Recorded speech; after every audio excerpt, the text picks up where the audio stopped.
আসসালামু আলাইকুম। ডক্টর আমিন health YouTube চ্যানেলে আপনাকে স্বাগতম। আর আপনাদের সঙ্গে আছি আমি মোহাম্মদ আমিনুর রহমান আমিন। সুপ্রিয় বন্ধুরা, চোখে কোনো কিছু পড়া বা foreign body in your I যদি এমনটা হয়ে যায়, অর্থাৎ চোখের মধ্যে যদি কোনো কিছু পড়ে তো সঙ্গে সঙ্গে সেটা বের করে ফেলার চেষ্টা করতে হবে এবং জীবাণুমুক্ত ভালো পানি দিয়ে চোখ ধৌত করতে হবে। অনেক সময় চোখে পোকা পড়ে কিংবা ময়লা পড়ে কিংবা ধূলিবালি পড়ে কিংবা এটা সেটা চোখে পড়ার সম্ভাবনা থাকে। যদি এমন কোনো কিছু চোখের মধ্যে পড়ে তাহলে অতি দ্রুত আপনাকে পরিষ্কার জীবাণুমুক্ত পানি দিয়ে চোখকে ধৌত করতে হবে এবং চোখ থেকে ওই ময়লাটা কিন্তু বা ওই বিষয়টা যে ফরিং বডি বাইরের যে বস্তু সেটা কিন্তু বের করতে হবে। তো যদি এমনটা হয় তাহলে কি করতে হবে? চোখের মধ্যে কোনো যদি এরকম কোনো কিছু পড়ে তাহলে সঙ্গে সঙ্গে পানি দিয়ে ভালো করে ধুতে হবে এবং সেটা লবণ পানি দিয়ে পরবর্তীতে চোখে আরো কিছুটা উষ্ণ গরম পানি লবণ পানি দিয়ে চোখে একটু মুছলে ভালো হয়।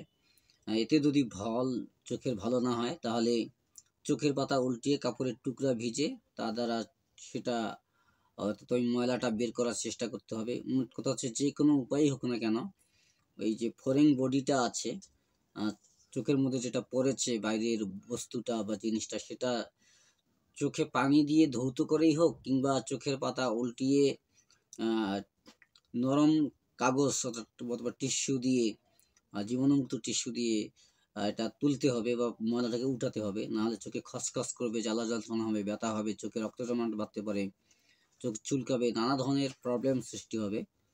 তো আজকে এখান থেকে আমাদের আরো কিছু ইম্পর্টেন্ট বিষয় আছে, সেটা হচ্ছে চোখ চোখে যদি কোনো কিছু পড়ে তাহলে অবশ্যই পরবর্তীতে চোখে নানা ধরনের জটিলতার সম্ভাবনা কিন্তু রয়েছে। তাই আমরা যেখানেই যাই না কেন যদি আমাদের এমন হয় যে চশমা পরার প্রয়োজন মনে হয় তাহলে অবশ্যই আমরা চশমা পরবো।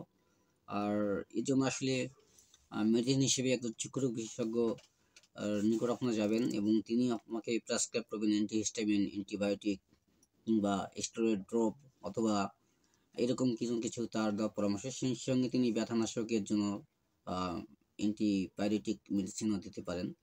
তো সুপ্রিয় বন্ধুরা, আজকে ছিল এই আলোচনা যে চোখে যদি কোনো কিছু পড়ে অর্থাৎ ফরিং বডি তাহলে আপনি কিভাবে সেটা চোখ থেকে বের করবেন এবং অতি দ্রুত আপনি ব্যবস্থা গ্রহণ করবেন।